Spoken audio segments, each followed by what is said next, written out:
Pyramid meditation channel కార్యకర్తలందరికీ కూడాను నా యొక్క అభినందనలు, ధన్యవాదాలు. My dear masters, my dear friends and my dear God's,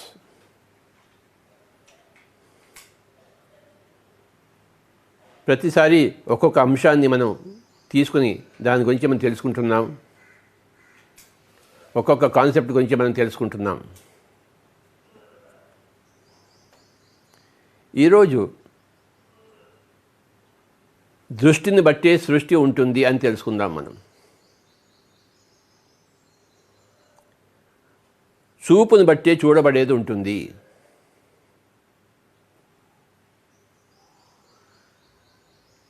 ప్రపంచంలో చూడబడేవి అనంతంగా ఉన్నాయి.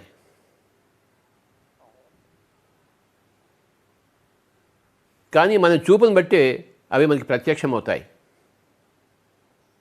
లేకపోతే అవి కనుమరుగవుతాయి. మనకు కనపడవు, అవి ఉన్నా కానీ మనకు కనపడవు. చూపుని బట్టి చూడబడేది ఉంటుంది, గుర్తుంచుకుందాము. ఇది గొప్ప సూత్రము, ఆధ్యాత్మిక సూత్రము.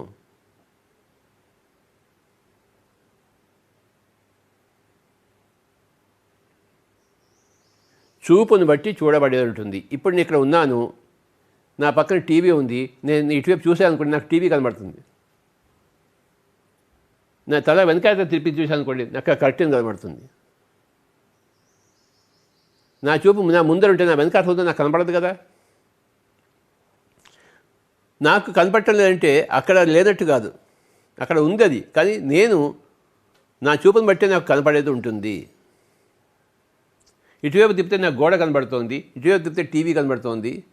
ముందు చూస్తే కెమెరా కనబడుతుంది, కెమెరా మ్యాన్ కనబడుతున్నాడు. వెనక చూస్తే నా యొక్క ఈ కర్టెన్ కనబడుతుంది. ఇవన్నీ ఉన్నాయి గదిలో, కానీ నా చూపును బట్టే అది నాకు ప్రత్యక్షమవుతుంది. ఇప్పుడు నా చూపు ఆ కెమెరా మీదే ఉంది, ఆ కెమెరా మ్యాన్ మీద ఉంది. అవే నాకు కనబడుతున్నాయి బాగా ప్రస్ఫుటంగా. నా చూపుని ఇటు తిప్పానుకోండి, ఓహో ఇక్కడ టీవీ ఉందా అని నాకు తెలుస్తుంది, ఇక్కడ లైట్ ఉందా అని తెలుస్తుంది, పైన ఫ్యాన్ ఉంటే ఫ్యాన్ ఉందా అని తెలుస్తుంది. పైకి వెళ్తే పైకి చూపిస్తే ఫ్యాన్ కనబడుతుంది, కింద చూస్తే నేల కనబడుతుంది. అన్నీ ఉన్నాయి, కానీ నా చూపు ఎక్కడ ఉంది, అది పాయింట్.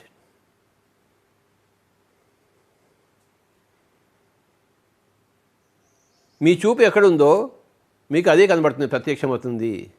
దాంతోనే మీరు సంసారం చేస్తారు. మీకు కనపడిన దాంతో మీరు సంసారం ఎలా చేస్తారు? ఏది కనబడితే దాంతోనే సంసారం చేస్తారు. ఏది కనబడుతుంది? మీ చూపు ఎటువైపు ఉందో అది మీకు కనబడుతుంది.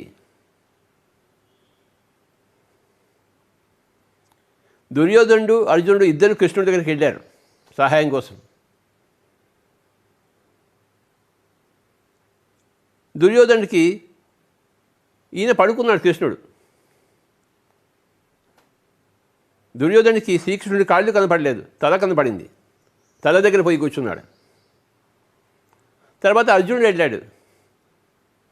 అర్జునుడికి కాళ్ళు మటుకే కనపడ్డాయి, ఆయన కాళ్ళ దగ్గర కూర్చున్నాడు.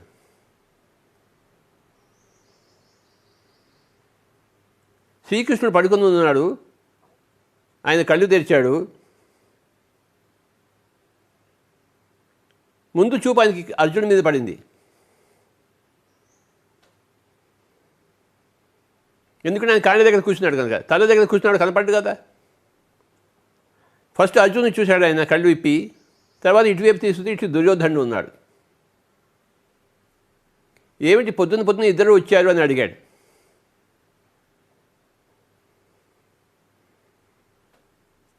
దుర్యోధనుడు అడిగాడు, మీ సహాయం కోసం వచ్చాం స్వామీజీ, మీరు మాకు సహాయం చేయాలి. అవునా? అర్జునుని అడిగాడు, ఎందుకు వచ్చావు నాయన అంటే, సహాయం కావాలి స్వామీజీ అని చెప్పేసి. యుద్ధం జరగబోతోంది కదా, సహాయం కావాలి. సహాయం కావాలా? ఓకే, నేను సహాయం చేస్తాను. నేను ఒక పక్కన ఉంటాను, నా సైన్యం అంతా ఒక పక్కన ఉంటుంది. రెండింటిలో ఏది కావాలో ఒకటే కోరుకోండి, మీరు రెండూ లభించవు. అని అనుకుంటుండగా దుర్యోధనుడు నాకు ఫస్ట్ ఛాన్స్ రావాలని ఉబలాట పడుతున్నాడు. ఎందుకంటే ఆయనకి సైన్యం కావాలి. ఎక్కడ అర్జునుడు సైన్యం అడుగుతాడేమో అని చెప్పేసి ఆయన లోపల గోలపడుతున్నాడు. ఆయన ఆరాటం చూశాడు. స్వామీజీ నన్ను ఫస్ట్ అడగనిండి అన్నాడు దుర్యోధనుడు. కాదు కాదు, నిన్ను నేను ఫస్ట్ చూడలేదు, అర్జునుడిని ఫస్ట్ చూశాను అన్నాడు. కానీ నేను ఫస్ట్ వచ్చాను అన్నాడు దుర్యోధనుడు. ఈ గదిలోకి నేను ఫస్ట్ వచ్చాను, మీరు అది గమనించటం లేదు అన్నాడు. నేను చూడలేదా నిన్ను, నా చూపు నీ మీద లేదు, నేను చూసింది ఫస్ట్ అర్జునుడిని. నాకు సంబంధించినంత వరకు అర్జునుడిని నేను చూశాను, అర్జునుడే ముందు వచ్చాడు నాకు, తర్వాత నిన్ను చూశాను నేను. నా లాజిక్ నాకు ఉంటుందని చెప్పాడు. నీ లాజిక్ నీ దగ్గర ఉన్నప్పుడు ఫస్ట్ అర్జునుడిని అడుగుతాను, నీకేం కావాలయ్యా, నేను కావాలా నా సైన్యం కావాలా? అర్జునుడు ఎప్పుడు సైన్యం కోసం రాలేదు, దుర్యోధనుడు సైన్యం కోసమే వచ్చాడు. కృష్ణుడు అక్కర్లేదు దుర్యోధనుడికి, కృష్ణుడికి వాల్యూ తెలియదు. అర్జునుడు వెంటనే స్వామీజీ థ్యాంక్ యూ వెరీ మచ్, నన్ను ఫస్ట్ అడిగించినందుకు, నాకు మీరే కావాలి, మీ సైన్యం అనవసరం, నాకు మీరు నా దగ్గర ఉంటే చాలు అన్నాడు. వెంటనే దుర్యోధనుడికి ఎగిరి గంతేసినట్టు పడేసినది. అంతకి వెతకబోయిన తీగ కాలికి చుట్టుకున్నట్టు అనిపించింది. తాను కోరుకున్నదే తనకు జరుగుతోంది. అర్జునుడు పనికిరాని కృష్ణుని అడిగాడు, నాకు మిగతా అంతా నాదే, ఆ సైన్యం అంతా నాదే అని సంబరపడ్డాడు. తర్వాత దుర్యోధనుడు అడిగాడు, స్వామీజీ ఇంకేముంది, నువ్వు అటువైపు వెళ్ళు, నీ సైన్యం నాకే ఇచ్చేసే అన్నాడు. తథాస్తు అన్నాడు కృష్ణుడు. చూశారా, చూపును బట్టే చూడబడేది ఉంటుంది. కృష్ణుడు ఫస్ట్ అర్జునుడిని చూశాడు. అర్జునుడు అడిగాడు, నీకేం కావాలి నాయన అని చెప్పేసి. తర్వాత ఇటు చూపు మనకి బదిలిచాడు. తల దగ్గర ఉన్న వాడికి ఇటువైపు తిరిగి చూశాడు. ఇక్కడ దుర్యోధనుడు ఉన్నాడు. కళ్ళు తెరవంగానే కాళ్ళ దగ్గర ఉందనే కనబడుతుంది కదా మనకి.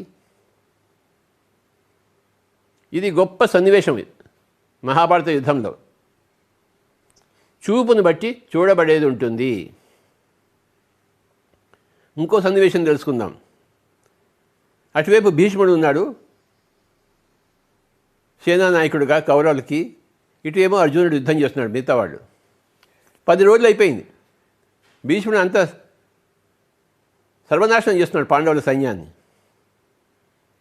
పాండవులేమో ముందుకు వెళ్ళలేకపోతున్నాయి, ఎందుకంటే భీష్ముడు అడ్డంగా ఉన్నాడు అక్కడ.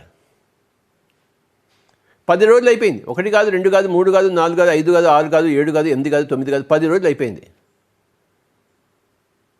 కృష్ణుడు ఇదంతా చూస్తున్నాడు, రథసారథి కదా. కోపం వచ్చింది కృష్ణుడికి. అర్జునుడి వైపు కోపంగా చూశాడు. ఏమిటి నువ్వు చేస్తున్నావు, మీ తాతగారిని ఎందుకు చంపటం లేదు?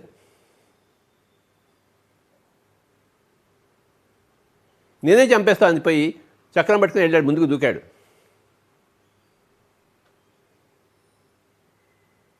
అక్కడ యుద్ధంలో ఒక చక్రం ఉంటే రథచక్రం, ఆ రథచక్రం తీసి తానే పరిగెత్తాడు, చంపేస్తాను నేనే భీష్ముడు అని చెప్పేసి. అర్జునుడు వచ్చి కాళ్ళ వెళ్ళా పట్టుకున్నాడు. ఎందుకంటే కృష్ణుడు చంపకూడదు, ఆయన చెప్పిన దానికి ఆయనే విరుద్ధంగా చేస్తున్నాడు, చేయక తప్పలేదు ఆయనకి. కాళ్ళ వెళ్ళా పడ్డాడు, నేను చేస్తానని చెప్పేసి. అప్పుడు అంతవరకు ఏం జరిగింది? ఈయన నా తాత నా తాత నా తాత అని యుద్ధం చేస్తున్నాడు. ఆయన ఏం యుద్ధం చేస్తాడు నా తాత అనుకుంటే? తాతను చంపలేడు కదా. నా తాత కాదు, అక్కడ ఉన్నది నా ప్రత్యర్థి, ఒక సేనా నాయకుడు, దుష్టుడైన కౌరవులను సపోర్ట్ చేస్తున్నవాడు అని అనుకుని యుద్ధం చేస్తే జయించేవాడు. కానీ ఈయన నా తాత నా తాత అనుకుని యుద్ధం చేస్తున్నాడు. అంటే ఆ చూపును బట్టి చూడబడేది ఉంటుంది. అర్జునుడు ఒక మనవడిగా చూస్తున్నాడు, ఆయన తాత అయ్యాడు.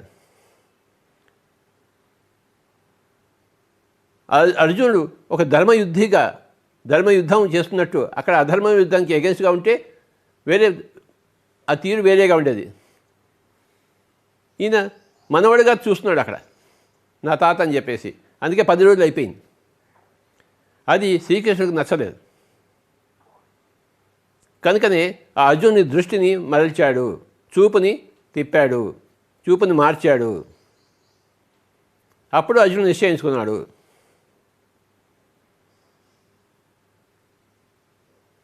My dear friends. అప్పుడు అర్జునుడు వేయడం మొదలుపెట్టాడు గట్టిగా, ఆయనకు తూటు పడ్డాయి. అప్పుడు అర్జునుడి బాణాలు ఆయన శరీరానికి చేరాయి. ఆ దృష్టి మార్చి ఆయన బాణాలు వేయడం మొదలుపెట్టాడు. దాంతో ఆయన కింద పడిపోయాడు ఆ తూట్లతోని. చూపును బట్టి చూడబడేది ఉంటుంది, ఇది గొప్ప సత్యము.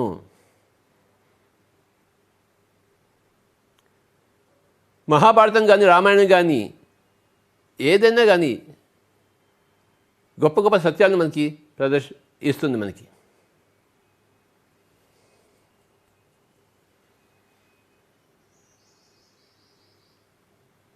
తండ్రి అరణ్యానికి వెళ్ళమని చెప్పాడు.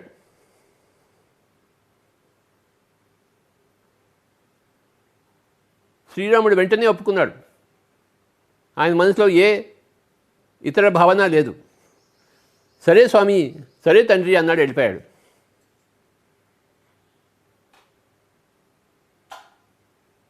ఎదురు తిరిగి ఉండవచ్చు, నేనే కదా పెద్దవాడిని, నా రాజ్యాన్ని నాకు కావాలని చెప్పేసి. ఎవరా కైక అని దాన్ని తుంపేసి ఉండవచ్చు రాముడు. తను రాజ్యం చేయొచ్చు, కానీ ఆయన చూపు రాజ్యం మీద లేదు, వర్తమానం మీద లేదు, భవిష్యత్తు మీద ఉంది. భారతదేశానికి అంతా ఒక మార్గాన్ని చూపించే ఆ చూపు ఉంది. కనుక భారతదేశానికి అంతా రాబోయే కాలానికి అంతా ఒక మార్గం చూపించడం కోసమే ఆయన అరణ్యానికి వెళ్ళాడు. 14 సంవత్సరాలు సంతోషంగా వెళ్ళాడు. ఆయన చూపు వర్తమానం మీద లేదు, భవిష్యత్తు మీద ఉంది. చూపును బట్టి చూడబడేది ఉంటుంది మై డియర్ ఫ్రెండ్స్. గౌతమ బుద్ధుడు బయటికి వచ్చి ఒక చావు చూశాడు, ఒక ముసలితనం చూశాడు, ఒక రోగాన్ని చూశాడు. ఆయన చూపు వేరే, మన చూపు వేరే. మనం రోజు చూస్తున్నాం ఇవన్నీ, కానీ మనకి బుద్ధత్వం రాలేదే. ఇది మామూలు అనుకుంటాం మనం. ఆయన ఎలా చూశాడు, ఇదేమిటి ఇలా జరుగుతోంది. ఆయన చూపు వేరే. వెంటనే నిర్ణయించాడు, నేను వెళ్తున్నాను తపస్సు చేసుకోవడం కోసం, నేను దీనికి కారణం తెలుసుకుంటాను అని చెప్పేసి. ఆ నిశ్చయంతో ఆయన ఇంటి నుంచి వెళ్ళిపోయాడు.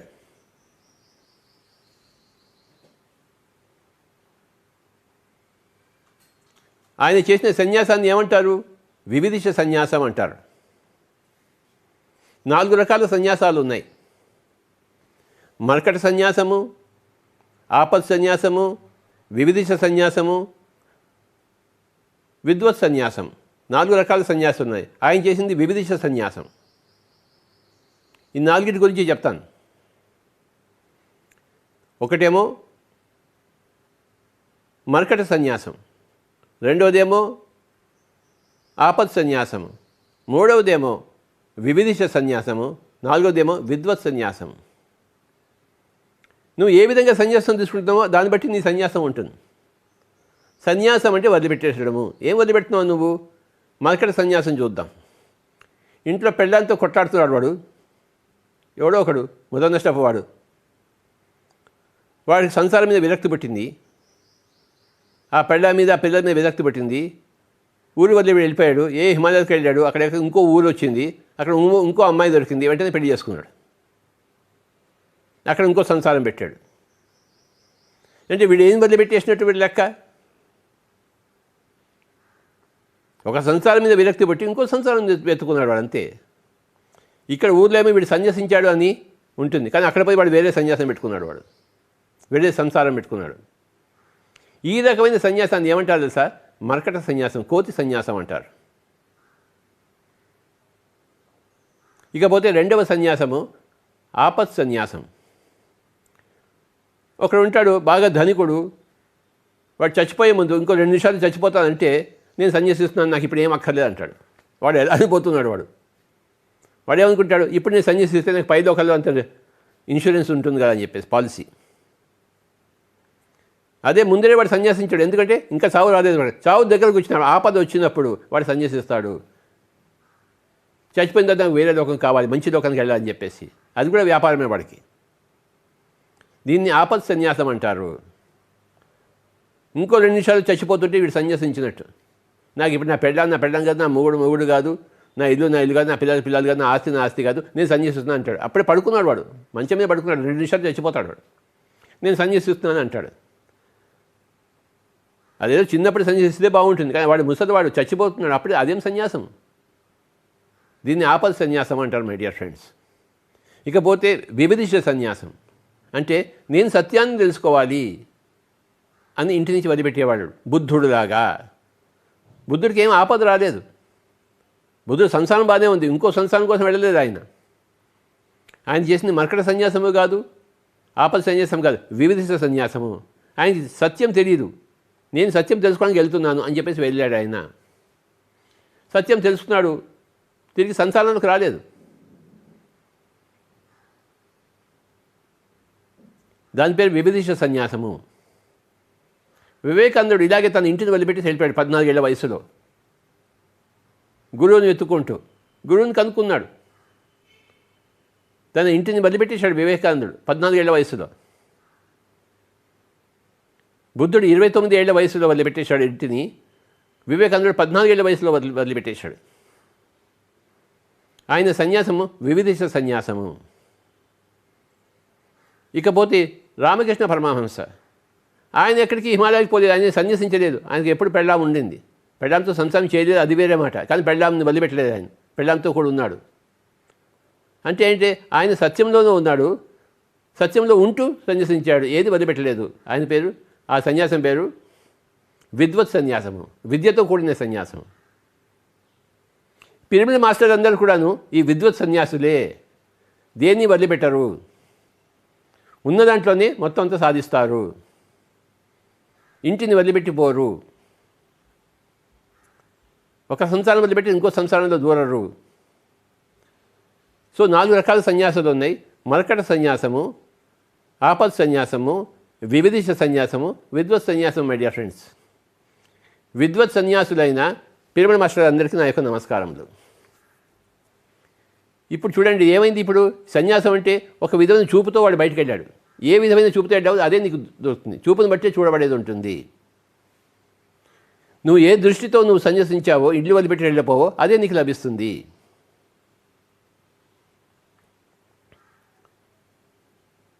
ఆపద సన్యాసి ఇల్లు వదిలిపెట్టిపోలేదు, చచ్చేటి సమయంలో ఇన్సూరెన్స్ పాలసీ తీసుకున్నాడు. వివిధిష్ట సన్యాసి ఇల్లు వదిలిపెట్టిపోయాడు, ఉన్నది వదిలిపెట్టేశాడు, ఒక భవిష్యత్తు మీద కోరికతో వెళ్ళాడు, వర్తమానాన్ని వదిలిపెట్టేశాడు. పొందాడు ఆయన, బుద్ధుడు పొందాడు, వివేకానందుడు పొందాడు. విద్వత్ సన్యాసులు ఈ వర్తమానాన్ని వదిలిపెట్టలేదు, వదిలిపెట్టకుండా భవిష్యత్తును పట్టుకున్నారు.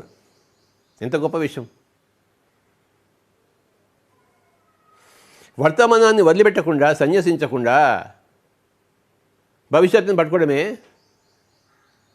నిజమైన సన్యాసము, విద్వత్ సన్యాసము, పరిపూర్ణమైన సన్యాసము, పర్ఫెక్ట్ సన్యాసము. సన్యాసం అనే వర్డ్లో 2 ఉన్నాయి, సమ్యక్ ప్లస్ న్యాసము. సమ్యక్ అంటే సరి అయినా, పర్ఫెక్ట్ అయినా, న్యాసం అంటే వదిలిపెట్టడం. వర్తమానాన్ని వదిలిపెట్టకూడదు, వదిలిపెట్టకుండా భవిష్యత్తును పట్టుకోవాలి.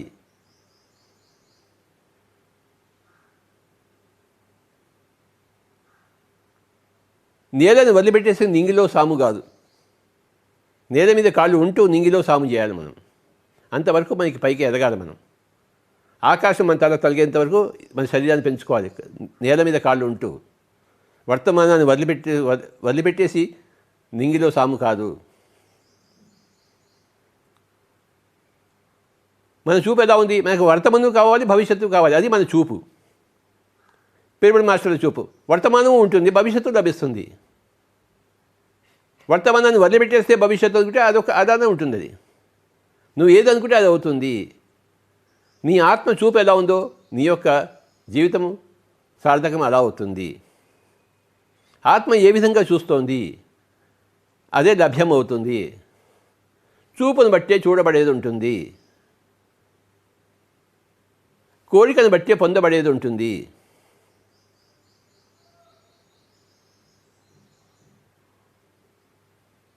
యేసు ప్రభు ఏం చెప్పాడు? తట్టుడి తలుపులు తెరవబడును అన్నాడు. ఆ తలుపులు తెరుచుకోవాలి అనుకుంటే నువ్వు తట్టాలి వాటిని.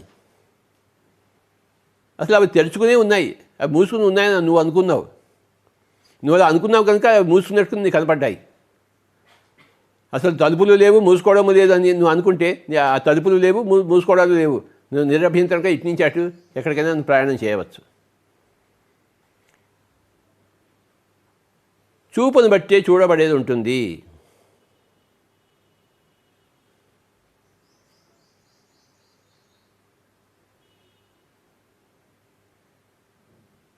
చూపు అంటే దృష్టి. ఎవడు చూస్తున్నాడు? నువ్వు చూస్తున్నావు, ద్రష్ట. నువ్వు ద్రష్టవి, నీకు దృష్టి ఉంది. నీ దృష్టి ఎటువైపు అంటే అటువైపు సృష్టి జరుగుతుంది. అంటే కొత్తగా అక్కడ రాదు, అక్కడ ఉన్నదే నీకు కనబడుతుంది. దృష్టిని బట్టే సృష్టి,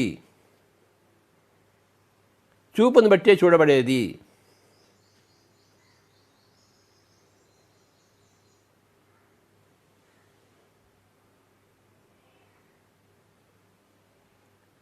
ఉదాహరణకు ఈ కరోనా చూద్దాం. కరోనా ఎలాంటిది అని తెలుసుకుంటే చూడబడేవాడు, చూసేవాడు ఎలాంటి వాడు, ఆ కరోనా అనుభవించేవాడు ఎలాంటి వాడు, దాన్ని బట్టి ఆ కరోనా ఉంటుంది.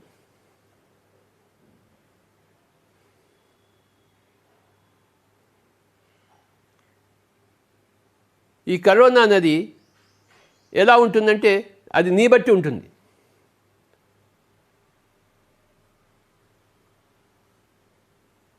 నువ్వు వరస్ట్ ఫెలో అనుకో, ఆ కరోనా నీకు వరస్ట్ థింగ్ ఇస్తుంది, నేను చంపేస్తుంది. ఎందుకంటే నువ్వు భూమి మీద ఉండడానికి వీల్లేదు, భూమికి బరువు. నువ్వు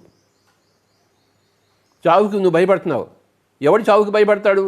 భూమికి బరువుగా ఉన్నవాడే, లోక కంటకుడే చావుకి భయపడతాడు. వాడిని భయపెడుతుంది, వాడిని లేపేస్తుంది. నువ్వు పై లోకాలకు పోయిరా నాయనా అంటుంది. బ్యాడ్ పీపుల్కి కరోనా బ్యాడ్ థింగ్, వరస్ట్ పీపుల్కి corona worst thing. Bad people ఏంటి? వీడికి చావంటే భయం కానీ నా ఉద్యోగం పోతుంది, నేను డబ్బులు సంపాదించలేను, నాకు ఇలా డబ్బులు వస్తాయి, నా బీదరికం వస్తుంది అనుకున్నాడు వాడికి అదే వస్తుంది. వాడికి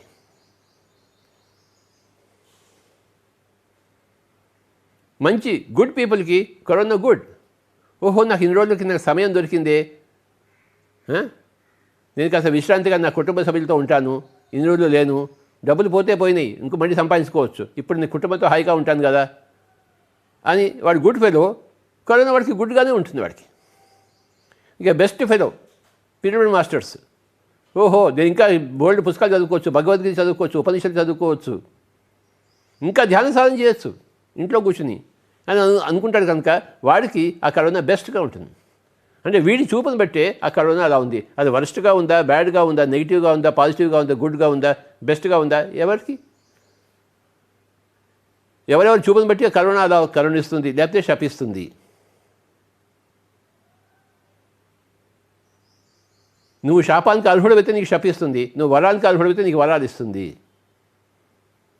నీ బట్టి అది ఉంటుంది.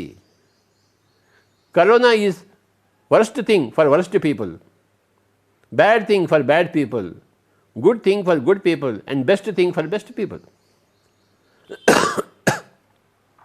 ఇప్పుడు కరోనా ఏమిటి? వరస్ట్ అయిందా, బ్యాడ్ అయిందా, గుడ్ అయిందా, బెస్ట్ అయిందా? అది స్వతహాగా ఏమీ కాదు. నువ్వు దాన్ని ఎలా తీసుకుంటావో అది అలా నీకు అయింది. చూపును బట్టే చూడబడేది అయింది. మై డియర్ ఫ్రెండ్స్,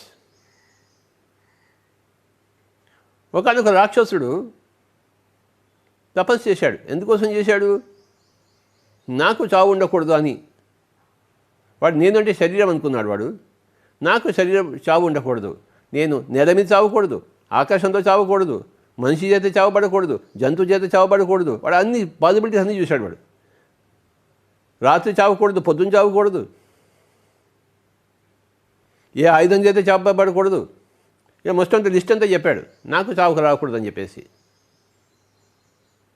ఈయన తపస్సు చేశాడు కనుక పరమశివుడు సాక్షాత్కరించాడు.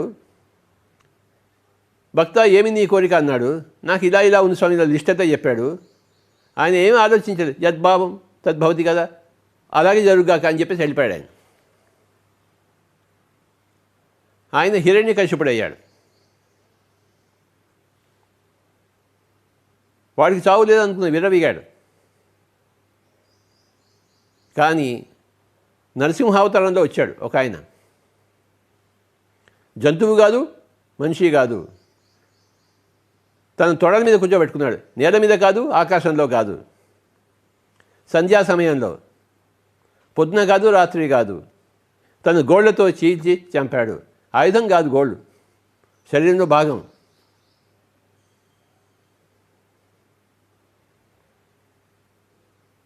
ఏ ప్రాబ్లంకైనా సొల్యూషన్ ఉంటుంది. నేను చావను అనుకున్నాడు వాడు చచ్చిపోయాడు. నేను శరీరం అనుకుంటున్న వాళ్ళందరూ చచ్చిపోవాల్సిందే. ఎన్ని తపస్సులు చేసినా, ఎన్ని గొంతమ్మ కోరికలు కోరినా, ఎన్ని వరాలు పొందినా నువ్వు చావవలసిందే.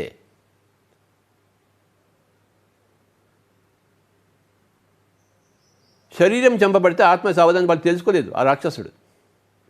నేను శరీరమే అనుకుంటున్నాడు, కనపడేదే సత్యం అనుకున్నాడు. వాడికి కనపడేదే సత్యం అవుతుంది, వాడి చూపుని బట్టి వాడు చూడబడేది అవుతుంది.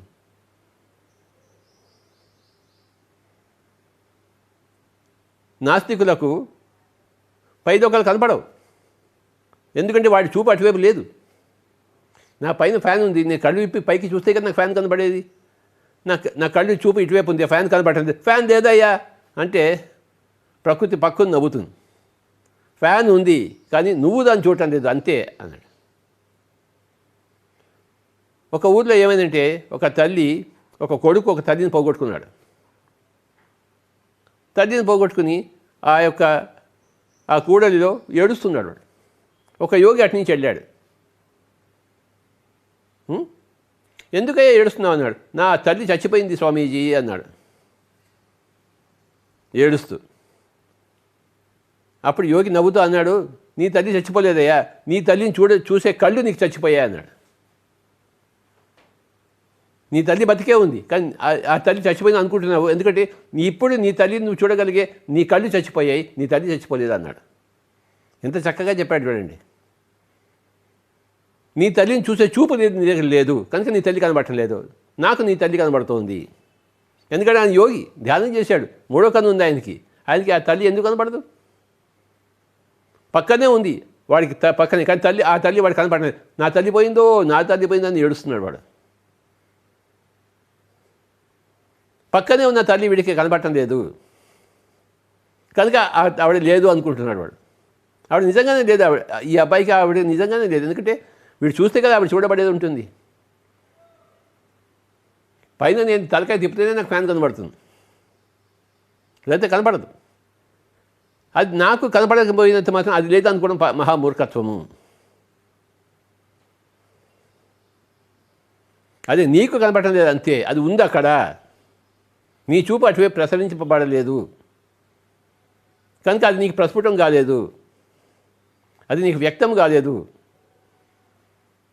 అది అక్కడ వ్యక్తంగానే ఉన్నా, అది అందరికీ వ్యక్తంగానే ఉన్నా, నీకు మటుకు అది అవ్యక్తం, నీ చూపు అటువైపు లేదు.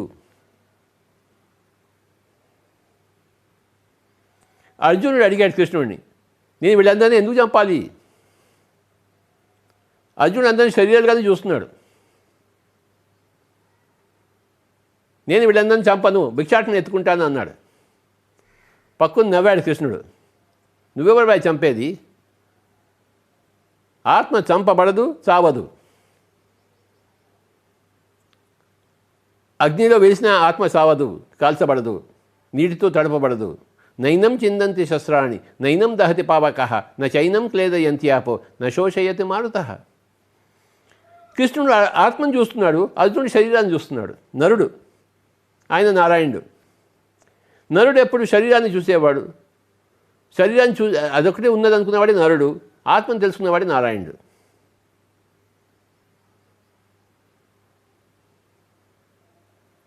అర్జునుడు కేవలం శరీరాన్ని చూడగలిగే వాడు, ఆత్మను చూడగలిగేవాడు కృష్ణుడు. వీళ్ళిద్దరికి సంభాషణ.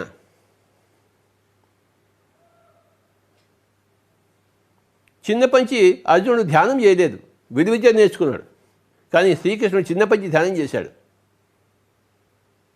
అదే వాళ్ళిద్దరికీ ఉన్న తేడా. ఈయన నరుడుగా మీదిపోయాడు, ఆయన నారాయణుడు అయ్యాడు.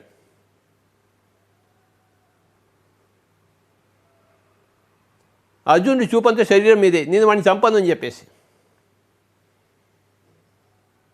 కృష్ణుడి చూపంతా ఆత్మ మీద, చంపేసేవాడిని.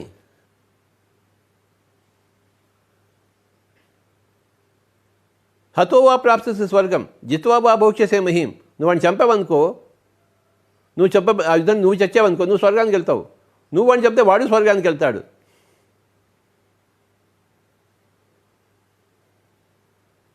చనిపోయిన వాడు పైలోకానికి వెళ్తాడు. ఆయన చూశాడు అవన్నీ ఆయన కనబడుతుంటాయి అవన్నీ. ఆయనకి మూడో కన్ను ఉంది, ఆయనకి గొప్ప మూడవ కన్ను. చిన్నప్పటి నుంచి ధ్యానం చేశాడు ఆయన.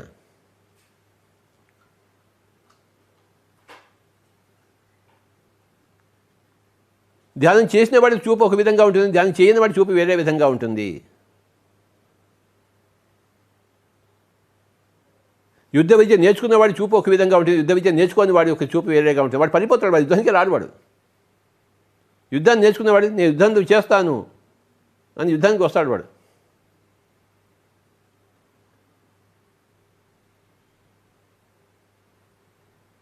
ఉత్తరాకుమారుడు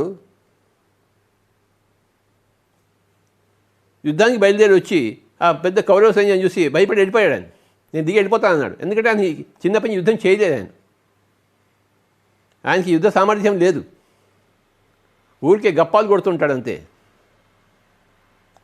ఆ గోగ్రహణంలో ఇంట్లో గప్పాలు కొట్టి వచ్చాడు ఉత్తరాకుమారుడు. అక్కడ చూసేసరికి బెమ్మేది ఎత్తిపోయాడు, పరిగెత్తిపోవడం మొదలుపెట్టాడు. అర్జునుడు వాడిని పట్టుకుని నాయన నేను చేస్తాను యుద్ధం అని చెప్పాడు. ఎందుకంటే చిన్నప్పటి యుద్ధం చేసినవాడు, విద్య నేర్చుకునేవాడు అర్జునుడు. ఆ ఉత్తరాకుమారుడు నేర్చుకోలేదు. నేర్చుకుని వాడు బెమ్మేది ఎత్తిపోతాడు. వాడి చూపు అలా ఉంది, చూడబడే అలా ఉంది. అర్జునుడు చూపు వేరే, యుద్ధ విద్య నేర్చుకున్నవాడు. ఆయన భయపడ్డాడు. యుద్ధ విద్య నేర్చుకుని వాడు భయపడతాడు, నేర్చుకునేవాడు భయపడ్డు. చూపుని బట్టి చూడబడేది ఉంటుంది. ఉత్తరాకుమారుడి చూపు వేరే, అర్జునుడి చూపు వేరే, బృహన్నడి చూపు వేరే. పిరమిడ్ మాస్టర్స్ అంతా కరోనా ఎలా చూస్తారు? ఎంత బాగుందో నాకు. ముఖ్యంగా నా సంగతి తీసుకోండి మీరు. నేను తిరిగి అలసిపోయి ఉన్నాను, అయినా తిరుగుతూనే ఉన్నాను. కానీ ఎంతోమంది చెప్పారు స్వామీజీ మీరు రెస్ట్ తీసుకోండి. నేను రెస్ట్ తీసుకోలేదు. నాకు ఆ చూపే లేదు. నేను పని చేయాలి. కానీ ఈ కరోనా వచ్చి నన్ను ఇంట్లో కూర్చోబెట్టింది 4 రోజుల నుంచి. నేను హాయిగా కూర్చున్నాను. ఆ కరోనా రాకపోతే నేను ఇలా ఇంట్లో కూర్చునేవాడినా కాదు కదా. ఎప్పటిలాగే తిరుగుతూనే ఉండేవాడిని. ఊపిరి ఉన్నంత వరకు తిరుగుతూనే ఉండేవాడిని. కానీ నాకు ఊపిరి ఉంది, కానీ ఈ కరోనా వల్ల ఇంట్లో కూర్చోవడం మొదలుపెట్టాను. నాకు తప్పలేదు. Okay, accept.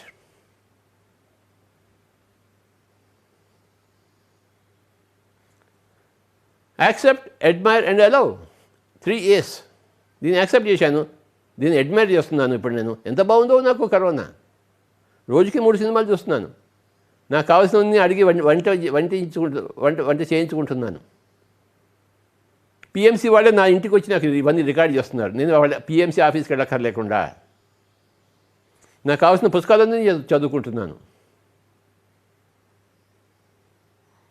Srinivas Reddy master కిందే ఉన్నాడు. ఆయన నాకు కొత్త పుస్తకాలు ఇస్తూనే ఉన్నాడు, ప్రతిరోజు అందిస్తూనే ఉన్నాడు.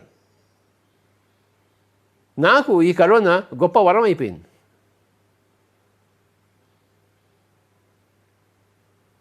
ఒక 1,00,000 మంది చనిపోయారు వేరే అన్ని దేశాలు కలిపి. వాళ్ళకి అది శాపం అయిపోయింది. వాడు నేను శరీరం అనుకుంటున్నాడు, ఆ శరీరాన్ని తీసేసింది. శాపం కాకపోతే ఇంకేంటి?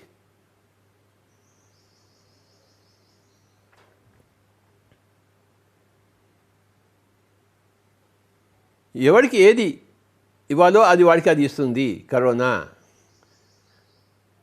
నేను శరీరమే మాత్రమే అనుకున్నవాడు, మాంసం తినేవాడు, ఇతర జంతువులను చంపేవాడు, జంతువులను నాశనం చేసి తాను పట్ట గడుపుకునేవాడు. ఆ చైనాలో ఏ జంతువు కదా కనపడిన వాళ్ళు ఇలా పట్టుకుని ఇలా తినేస్తారు అంతే. రాగా నోట్లో వేసుకుంటారు అంతే. ఆ ఎలకని, ఆ తేలుని, ఆ జెర్రిని, ఆ వానపాముని. అంటే అవన్నీ చచ్చిపోవాలి, వీడొక్కడే బతికి ఉండాలి. రాక్షసత్వం కాకపోతే ఇంకేమిటి?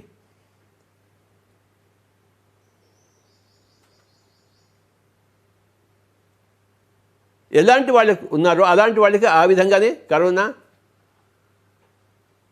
చూపుతుంది. చూసేవాడి దృష్టి బట్టి చూడబడేది ఉంటుంది. My dear friends, corona is worst thing possible for worst possible people. Corona is bad for bad people. Corona is good for good people. And corona is best thing possible for best possible people. నాకు ఇది బెస్ట్గా ఉంది.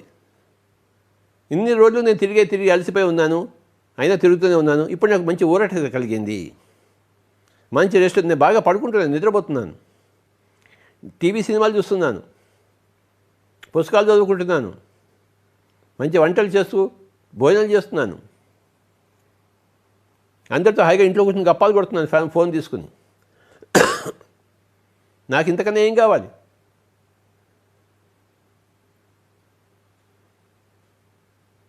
యదా యదా హి ధర్మస్య గ్లానిర్భవతి తదాత్మానం సృజామ్యహం. ఎప్పుడెప్పుడైతే ధర్మం క్షీణిస్తుందో నన్ను సృష్టించుకుంటున్నాను, దుష్ట సంహారం కోసము, శిష్ట రక్షణ కోసము. పరిత్రాణాయ సాధూనాం వినాశాయ చ దుష్కృతం. అంటే రెండు విధాలు జరుగుతున్నాయి. సాధువులను రక్షించడం కోసము, దుష్కృతాలు చేసేవాడిని శిక్షించడం కోసము. ఇప్పుడు కరోనా అదే జరుగుతోంది. ఏం చేస్తోంది? మాంసం తినేవాడిని చంపేస్తుంది, ధ్యానం చేసేవాడిని రక్షిస్తుంది. పరిత్రాణాయ సాధూనాం, సాధువులను రక్షించడం. త్రాణం అంటే రక్షించడం, పరిత్రాణం అంటే ఇంకా ఎక్కువ విశేషంగా రక్షించడం కోసం. పరిత్రాణాయ సాధూనాం వినాశాయ చ దుష్కృతం. నాశాయ కాదు, వినాశాయ. త్రాణాయ సాధూనాం నాశాయ దుష్కృతం ధర్మ స్థాపనార్థాయ భవామి యుగే యుగే అనొచ్చు. కానీ ప్రతిదానికి ఒక ఉపసర్గం పెట్టేసి దాని నుంచి బలోపేతం చేశాడు. పరిత్రాణాయ సాధూనాం వినాశాయ చ దుష్కృతం ధర్మ సంస్థాపనార్థాయ సంభవామి యుగే యుగే అన్నాడు. పరిత్రాణాయ పరి, వినాశాయ వి, ధర్మ సంస్థాపన సంభవామి యుగే యుగే. త్రాణాయ సాధూనాం నాశాయ చ దుష్కృతం ధర్మ స్థాపనార్థాయ భవామి యుగే యుగే అనొచ్చు. అదే అర్థం వస్తుంది. కానీ విశేషంగా నొక్కి చెప్పాడు ఆ శ్లోకంలో. పరిత్రాణాయ సాధూనాం వినాశాయ చ దుష్కృతం ధర్మ సంస్థాపనార్థాయ సంభవామి యుగే యుగే. ఇప్పుడు కరుణా దేవత అదే జరుగుతూ వస్తుంది. సాధువులందరినీ రక్షించడం కోసము, దుష్కృతాలు అంటే మాంసం తినేవాళ్ళని జంతు చంపడం కోసము, ధర్మ స్థాపన కోసము యుగే యుగే నేను వస్తూనే ఉంటానని ప్రకృతి మాత చెప్తుంది. ఊరికే కూర్చోదు ప్రకృతి మాత, ఎవరు ఊరికే కూర్చోరు. మనకి ఊరికే కూర్చున్నట్టు కనిపిస్తారు. ఒక సుప్రీంకోర్టులో ఒక కేసు ఉంది, లాయర్లు ఇద్దరు వాదిస్తున్నారు. మనం ఇంకా సుప్రీంకోర్టులో జడ్జిమెంట్ ఇంకా రాలేదేంటి అనుకుంటుంటాం. ఆ సుప్రీంకోర్టుకి తొందర ఏమీ లేదు, అన్ని వాదాలు వింటుంది, చివరిగా ఒక జడ్జిమెంట్ ఇస్తుంది. ఆ జడ్జిమెంట్కి 2 సంవత్సరాలు పట్టవచ్చు. ఆ సుప్రీంకోర్టుకి తొందర ఏమీ లేదు, కానీ జడ్జిమెంట్ ఇచ్చి తీరుతుంది వాదనలన్నీ విన్న తర్వాత. అలాగే ఆ సుప్రీంకోర్టు జడ్జిమెంట్ ఇచ్చినట్టే ప్రకృతి మనకు కూడా జడ్జిమెంట్ ఇస్తుంది. కానీ వాదనలన్నీ విన్న తర్వాత, అందరికీ అన్ని ఛాన్సులు ఇచ్చిన తర్వాత, మీ వాదనలు మీరు వినిపించండి అని అందరికీ ఛాన్స్ ఇస్తుంది. చివరిలో తన జడ్జిమెంట్ తాను ఇస్తుంది. ఈ ప్రకృతి మాత యొక్క జడ్జిమెంటే కరోనా వైరస్సు, లేకపోతే ఒక సునామీ, ఒక భూకంపం, ఏదైనా కానివ్వండి. వాదనలన్నీ విన్న తర్వాత తీరిగ్గా తన జడ్జిమెంట్ ఇస్తుంది. సుప్రీంకోర్టు ఇచ్చినట్టు తొందరపడదు, దేనికి తొందర లేదు. ఆ సుప్రీంకోర్టు జడ్జికి తొందర లేదు. వినిపించు, నీ వాదన ఇంకెంత వినిపించు, నీకు ఇంకా టైం ఇస్తాను, వాయిదా వేస్తాను, వాయిదా మీద వాయిదా. ఆ నేరస్తులు ఏమనుకుంటారు, నాకు టైం ఇంకా దొరికిందని సంబరపడుతుంటారు. మిగతా వాళ్ళు ఏమనుకుంటారు, వీడికి ఇంకా ఎందుకు శిక్ష పడలేదు, ఆ జడ్జిమెంట్ ఇంకా ఎందుకు ఇవ్వబడలేదు, ఆ జడ్జి ఇంకా సోమరిపోతుగా ఉన్నాడే, వీళ్ళ పక్షంగా ఉన్నాడేమో జడ్జి అని ఇలాంటి అపవాదాన్ని వేస్తుంటాడు. కానీ జడ్జి కూల్గా ఉంటాడు, తన పని తాను చేస్తాడు. అలాగే ప్రకృతి మాత కూల్గా ఉండి తన పని తాను చేసుకుంటోంది. నీ చూపు ఎలా ఉందో నీకు ఇవ్వబడేది అలానే ఉంటుందని చెప్తాను.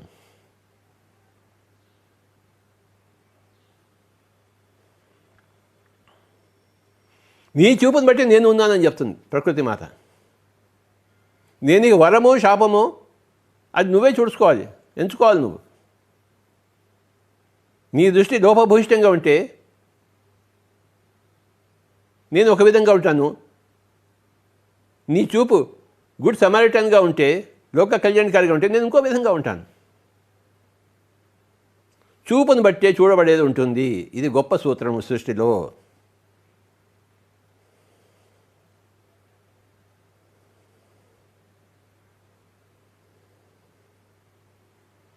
పిరమిడ్ మాస్టర్లు అందరూ రాత్రనక పగలనక ఎంత కష్టపడ్డారో నాకు తెలుసు, మీకు తెలుసు, అందరికీ తెలుసు. పిరమిడ్ మాస్టర్లు అందరికీ తెలుసు. ఎక్కడ పొమ్మంటే అక్కడ పోయి, ఏ ఊరికి పొమ్మంటే ఆ పోయి, డబ్బులు ఉన్నా లేకపోయినా కష్టపడి, తిన్నా తినకపోయినా కష్టపడి, నిద్ర ఉన్నా లేకపోయినా కష్టపడి 30 సంవత్సరాలు సాధించారని. ఇప్పుడు పిరమిడ్ మాస్టర్లు అందరికీ సెలవు.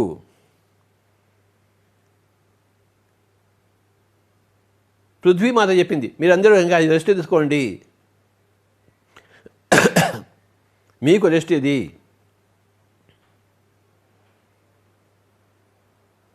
ఇన్ని రోజులు ధ్యాన ప్రచారం చేశారు. ఇంట్లో కూర్చొని కాస్త ధ్యానం చేసుకోండి, హాయిగా తింటూ. మీరు హాయిగా ఉంటేనే ప్రపంచాన్ని హాయిగా ఉంచగలరు.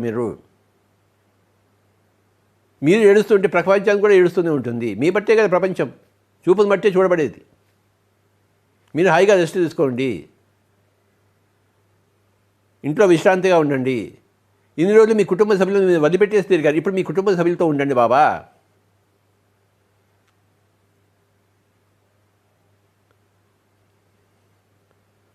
So remember these 4 points. Karuna is the worst thing possible for worst possible people. Karuna is very bad for very bad people. Karuna is bad for bad people. Karuna is good for good people. Karuna is very good for very good people. Karuna is the best thing possible for best possible people. నువ్వు వర్స్టా, versa, బ్యాడా, గుడ్డా, బెటరా, బెస్టా నువ్వు చూసుకో. నువ్వు worst fellow అయితే corona కూడా నీకు worst థింగే ఇస్తుంది. నువ్వు వరస్ట్ ఫెలో అయితే కరోనా నీకు వరస్ట్గానే ఉంటుంది. నువ్వు బ్యాడ్ ఫెలో అయితే కరోనా నీకు బ్యాడ్ అవుతుంది. నువ్వు గుడ్ ఫెలో అయితే కరోనా నీకు గుడ్ అవుతుంది. నువ్వు బెటర్ ఫెలో అయితే కరోనా నీకు బెటర్ థింగ్స్ ఇస్తుంది. నువ్వు బెస్ట్ ఫెలో అయితే corona is the best thing for you. For me it is the best thing because I am one of the best people. So corona నాకు ఏం చేస్తుంది? నాకు బెస్టే ఇస్తుంది, ఇచ్చింది. ఇప్పుడు ఈ సంవత్సరం అంతా కరోనా ఉన్నా నాకు బెస్టే. నేను హాయిగా ఇంట్లో కూర్చుంటాను.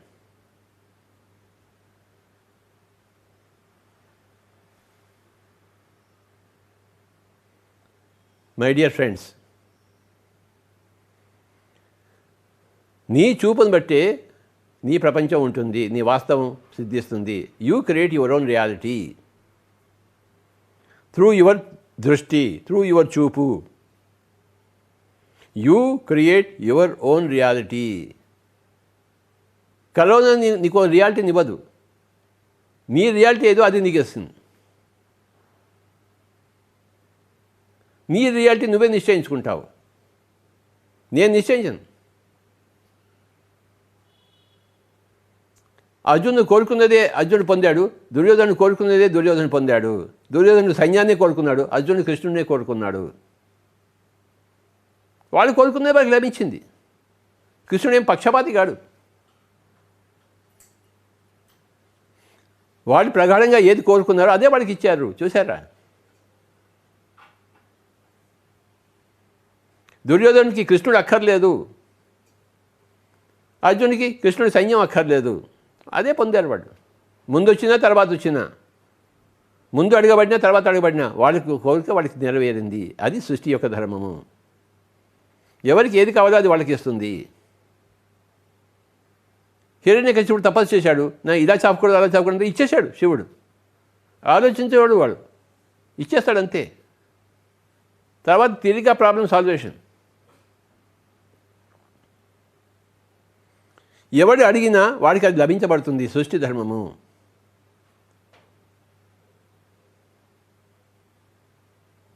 వాడు హిరణ్యకశిపుడా లేదా గౌతమ బుద్ధుడు చూసుకోవద్దు. ఎవరికైనా ఎవడు ఏది కావాలంటే అది వాడికి అది ఇస్తుంది. తథాస్తు, అలానే జరుగుగాక, సో బీ ఇట్. మనకేది కావాలో మనమే తెలుసుకోవాలి. మన చూపు ఎలాంటిదో మనమే తెలుసుకోవాలి బాబా. ఫ్యాన్ ఉందో లేదో తెలుసుకోవడానికి నీ కళ్ళెత్తి చూడాలి. పరలోకాలు ఉన్నాయో లేదో తెలుసుకోవడానికి నీ ధ్యానం చేయాలి. ఇహలోకపు చూపుని కట్టేసేస్తే పరలోకపు చూపు వస్తుంది. నేను పైన ఉన్న ఫ్యాన్ చూడాలంటే నా ముందున్న కెమెరాని చూడడం మానేసి పై వైపు నా కళ్ళు తిప్పాలి. నా కళ్ళు ఉన్నాయి, కానీ నా కళ్ళని పై వైపు తిప్పితే ఓహో ఫ్యాన్ ఉందా, ఇందాక నుంచి నాకు తెలియదే. ఫ్యాన్ ఉన్నా నేను వాడుకోలేదే ఫ్యాన్ని అని తెలుస్తుంది. ఇప్పుడు ఫ్యాన్ తిప్పబోయే ఫ్యాను గాలి వస్తుంది అంటాను నేను.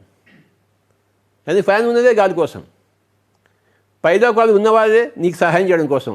కానీ అవి ఉన్నాయనే నీకు తెలియదు, ఎలా వాళ్ళు ఎలా సహాయం చేస్తారు? ఫ్యాన్ వేయవయ్యా, నవ్వుకాంత్ ఫ్యాన్ వేయి, కెమెరా ఫ్యాన్ చూపించమ్మా. ఇప్పుడు అందరికీ ఫ్యాన్ కనబడుతుంది. ఇక్కడ ఉంది ఫ్యాన్. ఫ్యాన్ తిప్పడం చూపించింది ఆయన. కనబడుతుందా ఫ్యాను? తిరుగుతుందా ఫ్యాను? తిరుగుతుందా? అంటే ఇప్పుడు నువ్వు కెమెరా తిప్పావు కనుక ఆ కెమెరా కనబడుతోంది. ఇంతకుముందు కెమెరా మరి నా వైపు చూపు, కెమెరా కనబడుతుందా ఇప్పుడు? లేదు, చూడటం లేదు. ఆ ఫ్యాన్ కనబడితే తిప్పరా అంటాము. పైలోకాలు ఉన్నాయని తెలుసుకుంటే పైలోక మాస్టర్స్ మాకు సహాయం చేయండి అని కోరుకుంటావు. వాళ్ళు సహాయం ఇస్తారు. వాళ్ళు సహాయం ఇవ్వడం కోసమే ఉన్నారు. ఫ్యాన్ ఎందుకు ఉంది? గాలిని ఇవ్వడం కోసమే ఉంది. కానీ నువ్వు ఫ్యాన్ ఉన్నప్పుడు ఫ్యాన్ని చూడలేదు నువ్వు. ఇక ఫ్యాన్ స్విచ్ ఆన్ ఎలా చేస్తావు? నీ గాలి ఎలా వస్తుంది? పరలోకాలు ఉన్నాయి, కానీ నువ్వు నీ చూపే ప్రసరింపబడలేదు. కానీ నీకేం సహాయం చేస్తాయి పరలోకవాసులు? నన్ను ఎవరైనా ప్రశ్న వేస్తే నాకు దగ్గర సమాధానం వస్తుంది. నన్ను ప్రశ్న వేయకపోతే నేనేం సమాధానం ఇవ్వను వాడికి? అడగకపోతే అమ్మైనా పెట్టదు, అడిగితే అమ్మ కాకపోయినా పెడుతుంది. చూసారా? అడగాలి. తట్టుడి తలుపులు తెరవబడును అన్నాడు యేసు ప్రభు. తట్టుడి, కళ్ళు ఎత్తుడి, ఫ్యాన్ కనబడును. కనబడితే ఫ్యాన్ ఊరికే ఎందుకు ఉంది, తిప్పకూడదా అంటాం. మాస్టర్స్ ఎందుకున్నారు ఊరికే? పైన వాళ్ళు సహాయం చేయండి వాళ్ళు ఇంత సహాయం చేస్తారు. మనకు కావాల్సిన వర్షాన్ని కురిపిస్తారు, మన రోగాన్ని తీసేస్తారు యాస్ట్రల్ సర్జరీ చేసి. మనకి అమృతాన్ని పోస్తారు ఈ శరీరం ఎన్ని రోజులైనా ఉండడం కోసం.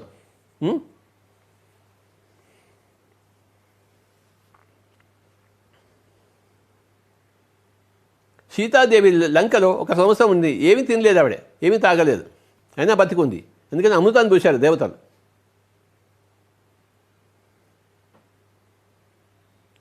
ఆవిడికి ఆ దేవతలంతా కనబడుతుంటారు.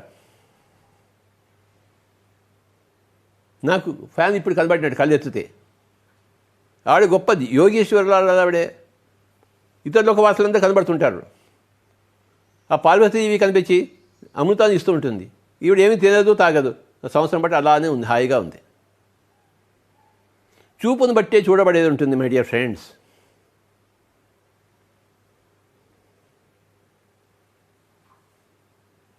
మీ చూపును మార్చుకోండి.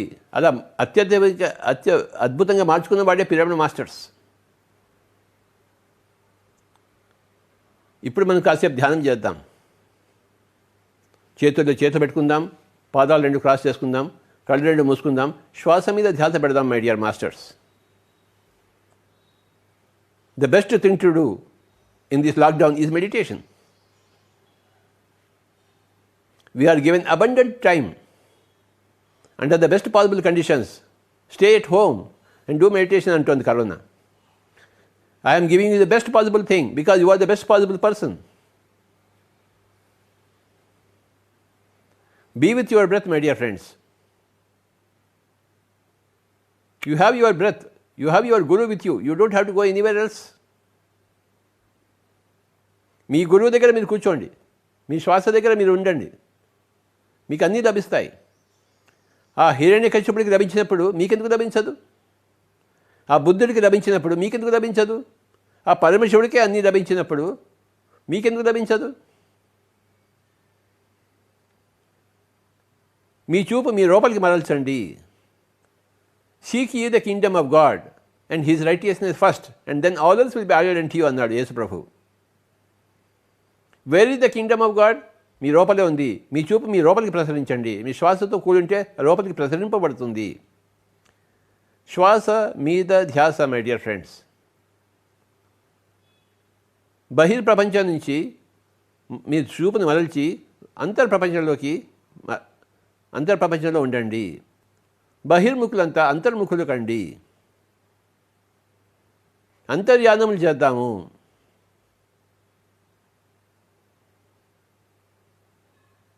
బయట ప్రపంచానికి అంతర్ధానం అవుదాము, లోపల ప్రపంచానికి ప్రత్యక్షం అవుదాం. చూపును బట్టి చూడబడేది ఉంటుంది. ఈ బయటికి చూసే ఈ రెండు కళ్ళు మూసేసుకుందాం. కళ్ళు తెరిస్తే బయటి ప్రపంచం, కళ్ళు మూసుకుంటే లోపల ప్రపంచము. చూపును బట్టి చూడబడేది ఉంటుంది. ఎవరూ కళ్ళు తెరవరాదు. ఎంత గొప్ప సూత్రమో! చూపును బట్టి చూడబడేది.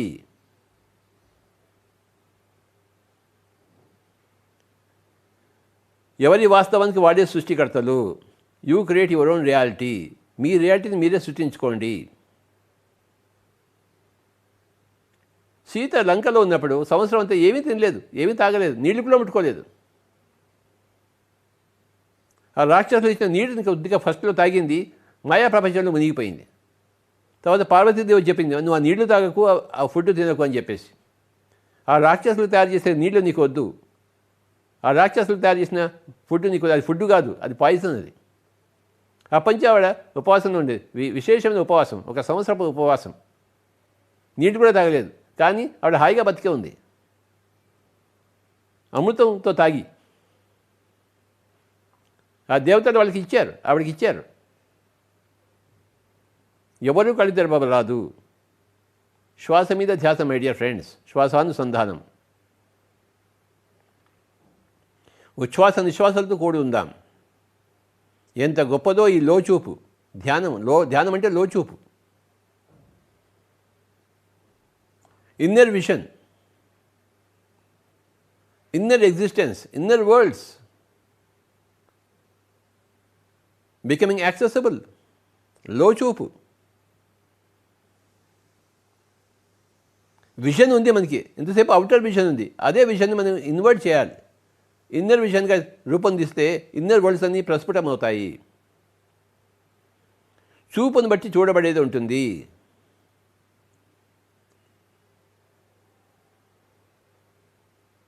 బయట చూపుంటే బయట లోకాలు కనబడతాయి, లోపల చూపుంటే లోపల లోకాలు కనబడతాయి. లోకాలు బయట ఉన్నాయి, లోపల ఉన్నాయి. ఈ బయట కన్నా లోపల ఇంకా అనేక విచిత్రమైన అద్భుతాలు, లోకాలు ఉన్నాయి. ఈ కళ్ళు మూసుకుని కూర్చున్న వాళ్ళంతా ఏం చేస్తున్నాడు స్వామి అని అడిగాడు అర్జునుడు కృష్ణుడిని. ఆశ్చర్యవత్ పశ్యతి. కళ్ళు రెండు మూసుకుని అనేక లోకాలు ఆశ్చర్యంగా చూస్తున్నారు నాయనా అన్నాడు కృష్ణుడు. ఆశ్చర్యవత్ పశ్యతి. మళ్ళీ వాళ్ళు కళ్ళు తెరిచి ధ్యానం నుంచి బయటకు వచ్చిన తర్వాత ఆశ్చర్యవత్ వదతి. ఆశ్చర్యంగా చెప్తారు, నేను ఈ లోకానికి వెళ్ళాను, ఆ లోకానికి వెళ్ళాను, అవి చూశాను, ఇది చూశానని చెప్పి, నా గత జన్మలు చూశాను, భవిష్యత్ జన్మలు చూశాను, అన్నీ చూశానని చెప్తే ఆశ్చర్యంగా చెప్తుంటాడు. వినేవాడు ఎలా వింటారు? ఆశ్చర్యవత్ శృణోతి, ఆశ్చర్యవత్ పశ్యతి, ఆశ్చర్యవత్ వదతి, ఆశ్చర్యవత్ శృణోతి అని చెప్పాడు శ్రీకృష్ణుడు భగవద్గీతలో. చూశారా? నువ్వు లోచూపు కలిగి ఉంటేనే కదా నీకు ఆశ్చర్యవత్ పశ్యతి, లోపలి చూడగలవు ఆశ్చర్యంగా. నువ్వు కళ్ళు రెండు మూసుకోపోతే, ఎంతసేపు బహిర్ముఖంగా ఉంటే బహిర్లోకాలే కనబడతాయి, అశాశ్వత లోకాలు.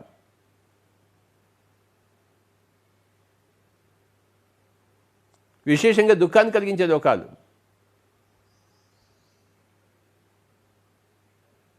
సృష్టి దుఃఖాలు కోరుకునేవాడికి దుఃఖాలు, సుఖాలు కోరుకునేవాడికి సుఖాలు, జ్ఞానాలు కోరుకునేవాడికి జ్ఞానాన్ని ప్రసాదిస్తుంటుంది.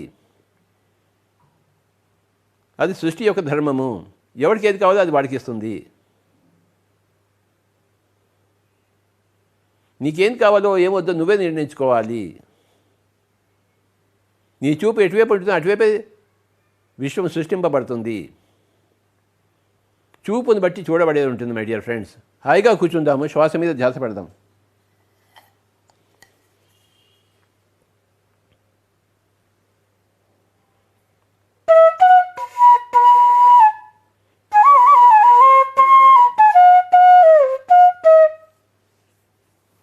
ఎవరూ కళ్ళు తెరవకూడదు. శ్వాస మీద ధ్యాస. Be with your breath. Normal, natural, easy, soft, simple, tender, peaceful, tranquil breath my dear friends. Be with your breath.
ఆఖరి ఒక్క నిమిషం,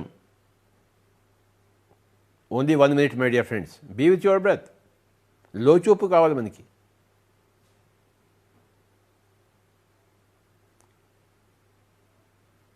లోకాలు మనం చూడగలగాలి, లో సత్యాలు తెలుసుకోవాలి మనం. దానికి లోచూపు అవసరం.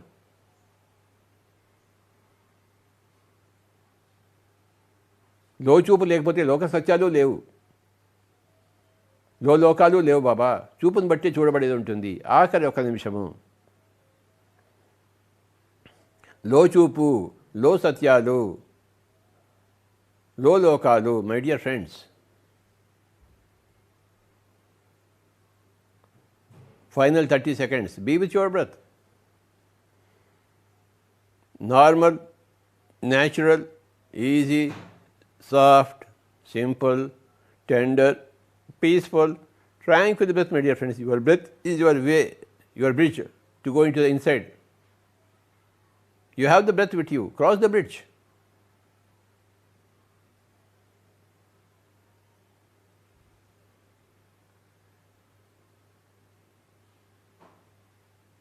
The breath is the bridge between outer worlds and inner worlds. So cross the bridge. You have the bridge always with you. The breath is always with you. Just be with your breath. సుఖమయ ప్రాణాయామం ఆఖరి 10 సెకండ్లు. Anapanasati 9, 8, 7, 6, 5, 4, 3, 2, 1, 0. Kindly place your hands on your eyes for 5 seconds.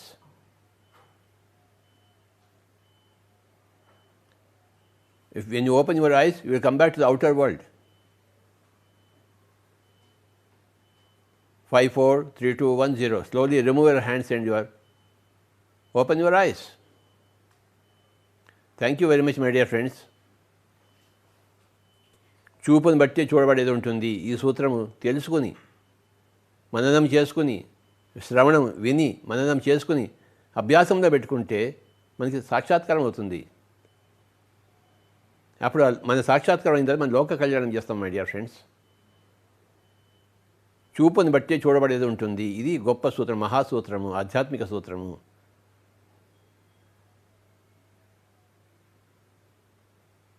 Thank you very much.